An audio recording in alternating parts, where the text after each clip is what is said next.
August 1 മുതൽ UPI നിയമങ്ങളിൽ ചില മാറ്റങ്ങളുണ്ടാകും. ഫോൺപേ, ഗൂഗിൾ പേ, പേടിഎം ഈ ആപ്പുകളൊക്കെ ഉപയോഗിക്കാത്തവര് കുറവാണ്. ഓരോ പേയ്മെന്റിന് ശേഷവും ഇടയ്ക്കിടയ്ക്ക് ബാലൻസ് ചെക്ക് ചെയ്യുന്ന സ്വഭാവമുണ്ടോ?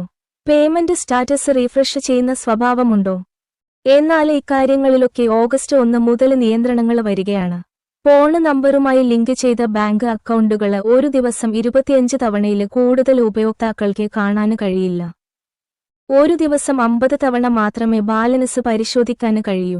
ഒരു ഇടപാടിന്റെ പേയ്മെന്റ് സ്റ്റാറ്റസ് 3 തവണ മാത്രമേ ഉപയോക്താക്കൾക്ക് പരിശോധിക്കാൻ കഴിയൂ.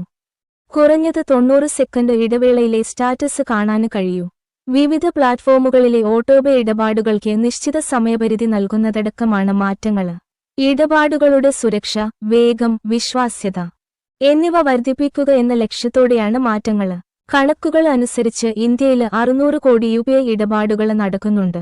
ഇടപാടുകൾക്കിടയിൽ കാലതാമസം വരുന്നു, സേവനങ്ങൾക്ക് തടസ്സം നേരിടുന്നു എന്നിങ്ങനെയുള്ള പരാതികൾ അടുത്തിടെയായി വർദ്ധിച്ചുവരികയാണ്.